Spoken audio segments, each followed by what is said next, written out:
All you need to surf is yourself, a board, and waves. Sometimes the ocean is perfect. Some others it's raging, life-threatening.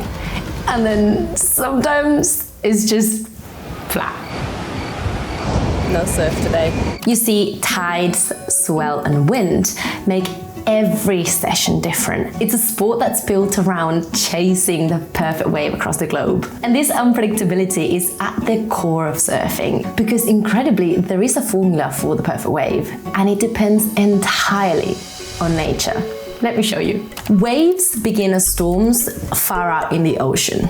The wind pushes the water into a rising swell, and as that swell approaches the shore, it interacts with the seafloor, forcing the water up and creating the wave. But the seafloor can change, it can create, or any surfer's worst nightmare, vanish the perfect wave. But what if you could control the surf? What if you could have the perfect wave anywhere, even hundreds of miles from the ocean? Enter the wave pool. We've actually been using a version of this tech for over a century. Today though, these man-made waves are faster, cleaner, stronger, and they're transforming surfing into a scalable global business. So how did our tech go from this to this? And how do these wave pool companies plan on creating surf towns in places that have nothing to do with the ocean? 100 miles from the ocean, in California's Central Valley, exists one of the most consistent surf spots in the world. To rent it out for one day is $50,000. Building it was this guy's dream, 11-time world surf champion Kelly Slater. In 2006, he shared his idea with Adam Finchman, a fluid dynamics engineer, because he knew he could help him make it happen. The quest was to sculpt a wave that alternated between having a long face to make turns on and a barrel that surfers could ride inside. It took them 10 years, but this is how they did it. They started with an old 2,300 foot long water ski pond and added a hydrofoil, which is a train-like structure that pushes water all along the pool, creating a swell. That swell then interacts with a reef designed by Kelly Slater himself to create his choice of performance wave. And if you look closely at the footage from the venue, those flags mark the zones where different waves are timed and triggered by the reef. And to keep things running non-stop, the pool has these openings in the reef mounts to calm the water so that another wave can be created every 3 minutes. This is what the world now knows as Kelly's wave. A powerful, long wave that can reach up to 6 feet, peeling perfectly for close to a minute, where surfers can get multiple barrel sections in a single wave. Over and over and over again. This is a surfer's dream.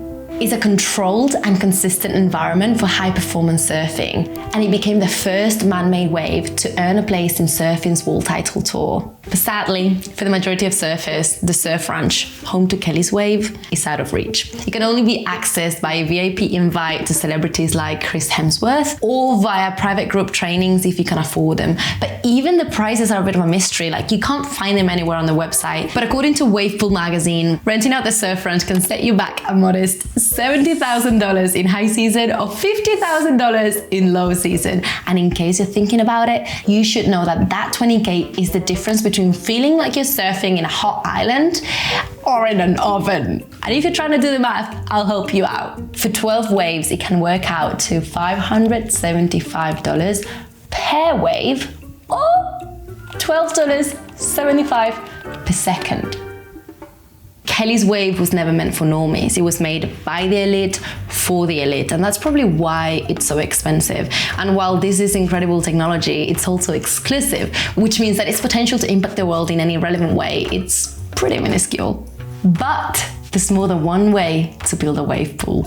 Kelly's Wave was the first form of this tech to significantly disrupt the market, but disruptions like this are happening across many industries. And our team has put together a list of 10 industries that are ripe for disruption. In this report, we explain the pain point these critical industries are facing, who's feeling the impact, and how the founders have broken into these industries, plus the opportunities still available for those who haven't yet. To download it, scan the QR code on screen or click on the link in the description and learn about the industries that are ripe for disruption. So while Kelly Slater's Surf Ranch might not make a dent in the whole market, there's another company that's changing the game. Yes, the game of surfing as we know it. Wavegarden was founded in Spain in 2005 and it has become the world leader in artificial wave technology for surf parks. And unlike Kelly's mystery wave for gods, this one is actually accessible. There's one in Bristol, England called The Wave, and I wanted to go visit and show you, and I couldn't, and I didn't know why, but now I think I know why.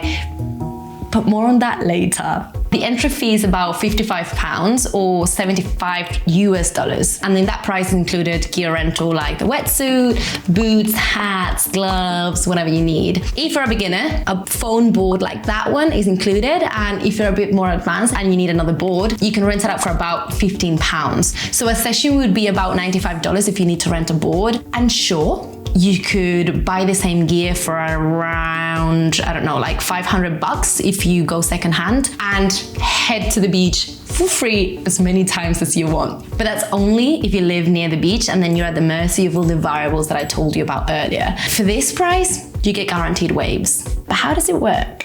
Kelly's Surf Ranch and Wavegarden's pool similarities stop at the fact that they both have water. First, the shape of Wavegarden's pools plays a key role in how the tech works and what makes it so accessible. It's modular, meaning that Wavegarden pools can be custom built to suit the space and budget available. So right at the narrow end and running down the middle, there's a pier, and that's where the magic happens. Under the pier, submerged in the water, there's a series of panels powered by electric engines that pushes the water to create a wave on one side of the pool, then uses that same motion to push out a wave on the other side. Now, as the wave travels along the pool, sequential modules keep injecting energy into it, maintaining the wave's size and power all the way down the line. So unlike Kelly Slater's Wave, which uses one massive plow to push the water and must return to the start before making another wave, Wavegarden's modules fire in sequence to create continuous sets. And the more modules, the longer the ride, which can last up to 30 seconds. Here's the part that I think is really cool. With the push of a button, they can change the shape, height, and power of a wave. So anyone from beginners to pros can surf in the same pool at different times. So this is highly sophisticated tech, and the most intriguing part is how they've managed to keep the prices so low when Kelly's Wave is so expensive. Wavegarden claims, based on a study they commissioned, comparing operational data from different surf parks, that their technology uses 10 times less energy for the same amount of waves produced, which in a busy surf park, which can produce 1 to 2 million waves per year, it can save up to $2 to $3 million per year. But in terms of general profit, can this $95 entry fee compete with Kelly Slater's at hundreds more? According to Wavegarden, their facilities achieve a 20% internal rate of return. This is a financial metric that essentially means the investment pays itself back quickly and continues to generate healthy profits. Wavegarden seems to have cracked a formula for a wildly profitable and scalable business, and this has earned them many new contracts to build surf parks all across the world. Take a look at this map.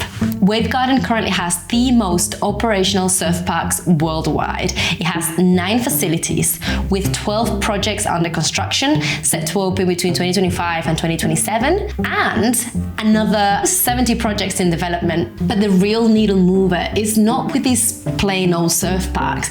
It's the business opportunities that this tech is creating in places with no surf at all. More and more people are trying the sport and then returning to their surfless cities, though others range much lower. Some estimates put the global surf tourism market at $68 billion in 2024, with projections approaching $96 billion by 2030. This is according to Grandview Research. In 2026, Desert, and I hope that's how you pronounce it, a surf resort 2 hours away from the beach, will open its doors in Palm Desert, California. The development will feature a pool, but also boutique hotel rooms and high-end residential villas. It'll be adjacent to a golf course and include restaurants, a surf center, skateboard and pump track, pickleball courts, swimming pool and jacuzzis. And like this, dozens more are in development across the world. In Madrid, Spain, Punta del Este, Uruguay, Virginia in the US, Bahrain in the Middle East. Now this is actually crazy. In between finishing the script and filming, the Wave, the surf park that I told you about earlier, closed down. It was following the bankruptcy of a director of one of the funding partners. You couldn't even book any sessions online. I had friends that were going that weekend and didn't know what was gonna happen. That was on the Thursday. That Friday evening, they had already been sold to another company and it was opened again on the Tuesday. That's how fast this market is moving. While Surf Ranch built a strategy around media, events, and elite training, it looks like it's taking a page out of Wavegarden's book by licensing its technology to other surf parks. In late 2024, the second Kelly Slater Wave, this one for the public, opened its doors in Abu Dhabi. If you're wondering, yes, the prices are still Kelly's prices. An open surf session, which allows a surfer to share the pool with no more than 3 other surfers and presumably catch 20 to 24 waves, runs at $1,000 US. So, when in the near future, you get the choice of going to the Wavegarden's Palm Desert Resort or, drumroll, Kelly Slater's Austin, Texas Wave, your pocket will likely appreciate the first. However, there's a cost with huge implications that go way beyond money. Particularly in places that can reach well over 96 degrees Fahrenheit or 35 degrees Celsius, evaporation is a huge issue. Austin Surf Club officials have said that the pool won't use any domestic water, only recycled water, but that the average daily gross evaporation rate is about 100,000 gallons per day.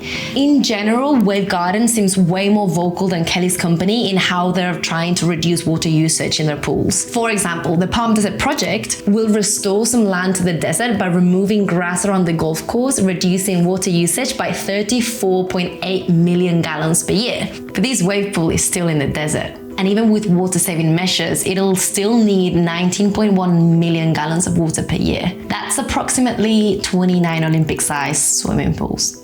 Now the question isn't, can we replicate nature's dream wave? We did it. Now it is, can we do it without harming nature in the process? Regardless of the answer, wave pools are certainly already changing the sport. This tech is bringing the business of surf to entirely new markets, allowing surfers who live far from the ocean to enjoy this sport all year round, and slowly bringing it to people that might have never thought about trying it. Perhaps encouraging more people to go out and seek that special feeling that may only exist in nature. If you've ever wondered why you can't still get signal at those remote surf spots, my latest video breaks down the wild world of space-based mobile connectivity and why it's taking so long to reach us. But first, scan this QR code to get access to our free guide on the 10 industries that are ripe for disruption and hit subscribe for more stories like this.